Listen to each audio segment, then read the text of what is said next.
Bonjour peuple du Seigneur, bonjour chers lecteurs. Je bénirai l'Éternel en tout temps, sa louange sera toujours dans ma bouche. Que mon âme se glorifie en l'Éternel, que les malheureux écoutent et se réjouissent. Exaltez avec moi l'Éternel, célébrons tous son nom, disait le psalmisme. Bienvenue dans ce partage quotidien, nous parlons de la reconnaissance ce matin, louange et action de grâce.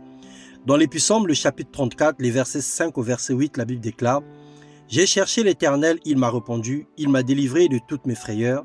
Quand on tourne vers lui les regards, on est rayonnant de joie, et le visage ne se couvre pas de honte. Quand un malheureux crie, l'Éternel entend, et il le sauve de toutes ses détresses.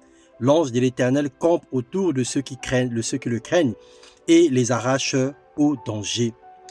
Bien-aimés dans le Seigneur, la reconnaissance est une extrême gratitude, un souvenir des bienfaits, nous dit 2 Thessaloniciens 1, le verset 3.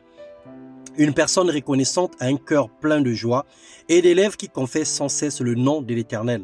La personne qui a compris la valeur de la reconnaissance revient toujours vers Dieu, vers son prochain pour rendre grâce, pour dire merci, simplement à cause de ce qu'il aurait reçu de bien.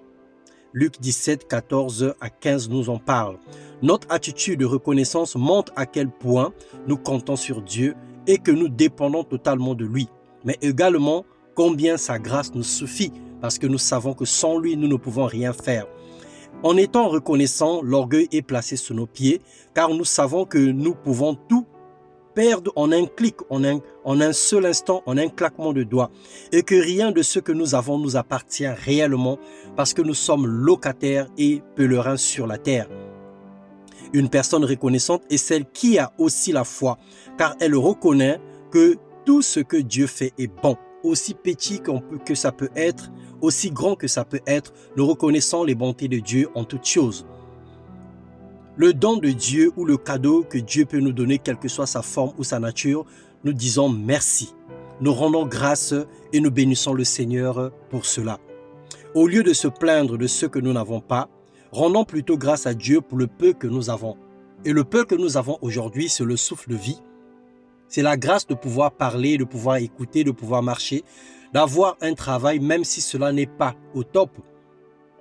Et ce que nous avons autour de nous, la famille, l'église, le pays là où nous sommes, les situations, les circonstances que nous traversons en ce moment, nous ne saurons pas comparer cela avec les situations des autres. Parce qu'il y a des personnes en ce moment qui sont dans des comas. Il y en a ceux qui sont en train d'être transportés dans les morgues. Il y en a ceux qui sont en deuil. Il y en a ceux qui pleurent. Il y en a ceux qui sont victimes des accidents. Alors sachons rendre grâce à Dieu pour le peu que nous avons. Seigneur, nous venons te rendre simplement des actions de grâce pour ce jour exceptionnel. Reçois la gloire et sois béni pour tout ce que tu fais dans nos vies, parce que nous savons que tu es le seul vrai Dieu, l'unique et le véritable. En dehors de toi, nous n'avons pas d'autre Dieu, et après toi, nous n'en aurons jamais. Seigneur, que l'honneur, la gloire te reviennent pour l'œuvre que tu bâtis dans nos vies. Merci pour le souffle de vie, merci pour la grâce, merci pour toutes choses bonnes ou mauvaises, dans le nom puissant de Jésus-Christ. Amen.